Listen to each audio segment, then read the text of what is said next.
इसके बाद उसकी भस्म से एक दिव्य पौधा उत्पन्न हुआ और उसकी आत्मा उस पौधे में समा गई। जहाँ वह भस्म हुई वहाँ तुलसी का पौधा उगा, जिसे देख विष्णु जी ने कहा कि हे देवी वृंदा, आज से तुम तुलसी के नाम से जानी जाओगी। जो भी भक्त तुम्हें पूजेगा उसे मेरे समान फल मिलेगा। मेरे पूजन में तुम्हारा होना अनिवार्य रहेगा। साथ ही अब तुम तुलसी के रूप में मेरे साथ सदा रहोगी और मेरे शालिग्राम स्वरूप के साथ तुम्हारा विवाह होगा। ये बात सुनकर सभी देवताओं ने हर्ष मनाया। पृथ्वी पर तुलसी विवाह की तैयारियां शुरू हुई। कार्तिक शुक्ल एकादशी का था। सभी देवता, ऋषि और गंधर्व उपस्थित हुए। तुलसी का मंडप सजाया गया। केले के खंभे, आम के पत्ते, दीपों की ज्योति और सुगंधित फूलों की वर्षा। ये देख लक्ष्मी जी बोली कि हे प्रभु, आज वृंदा फिर से आपके साथ एक हो रही है। यह विवाह प्रेम और भक्ति का प्रतीक है।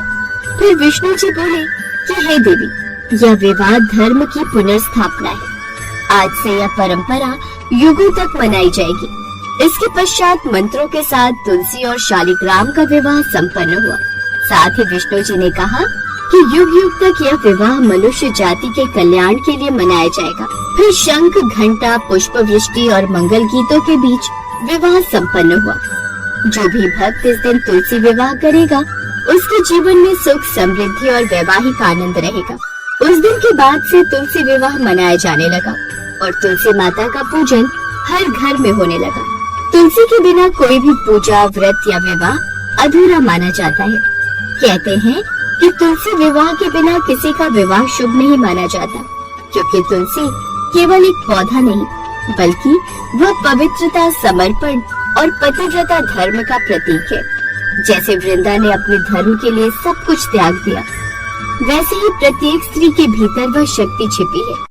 उस दिन से यह प्रथा आरंभ हुई कि दीपावली के कुछ दिन बाद कार्तिक शुक्ल एकादशी को लोग अपने घरों में तुलसी विवाह करते हैं।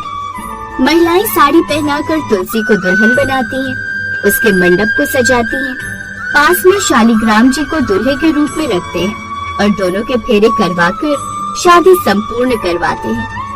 पूजन के बाद सभी परिवारजन आरती करते हैं और प्रसाद बांटते हैं। इस दिन से विवाह मुहूर्त पुनः शुरू होते हैं, क्योंकि तुलसी विवाह को देव विवाह माना गया है।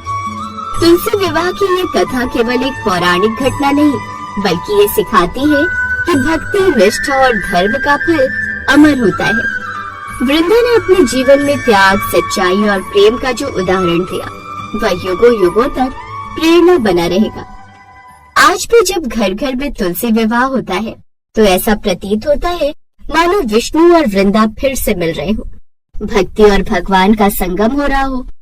इस प्रकार तुलसी विवाह की कथा हमें सिखाती है कि सच्चे प्रेम और धर्म का बंधन कभी नहीं टूटता। वृंदा यद्यपि देह रूप में समाप्त हुई, परंतु तुलसी के रूप में सदा जीवित रही। साथ ही कहा जाता है कि तुलसी विवाह करे जो नारी, सुख समृद्धि आए भारी। तुलसी विवाह का व्रत रखने के लिए सुबह स्नान करके व्रत का संकल्प ले और भगवान विष्णु की पूजा करें। शाम को तुलसी जी का मंडप सजाएं। शालिग्राम जी के साथ तुलसी जी के फेरे कराकर विवाह संपन्न करें। पूजा के बाद प्रसाद ग्रहण करें और व्रत का पारण करें। तुलसी विवाह पूजा विधि: सुबह स्नान करके पूजा स्थान को गंगा जल से शुद्ध करें। चौकी पर एक साफ लाल कपड़ा बिछाएं। एक कलश में गंगा जल भरें और उसमें आम के 5 पत्ते डालकर पूजा स्थान पर रखें। चौकी पर तुलसी का पौधा और शालिग्राम जी या विष्णु जी की मूर्ति को स्थापित करें। फिर तुलसी जी को लाल चुनरी पहनाएं और 16 श्रृंगार का सामान जैसे चूड़ी, बिंदी, सिंदूर आदि अर्पित करें। शालिग्राम जी को पीले वस्त्र और चंदन का तिलक लगाएं। तुलसी जी को लाल चंदन और शालिग्राम जी को पीले चंदन का तिलक करें। हाथ में घी का दीपक और धूप बत्ती जलाएं। शालिग्राम जी की चौकी को उठाकर तुलसी माता की 7 बार परिक्रमा कराएं। आरती और भोग: आरती करें और उसके बाद खीर या मिठाई का भोग लगाएं। भोग में तुलसी दल भी शामिल करें। आरती के बाद क्षमा प्रार्थना करें। परिवार के मंगल की प्रार्थना करें और फिर प्रसाद सभी में बांट दें। तुलसी विवाह के दौरान पूजा में इस्तेमाल किए जाने वाले मंत्र हैं: महाप्रसाद जननी, तुलसी त्वं नमोस्तुते। ओम श्री तुलसी विद्महे विष्णु प्रियाय धीमहि और जगद्धात्री नमस्तुभ्यं श्रीमान नारायण नारायण नमः। श्रीमान नारायण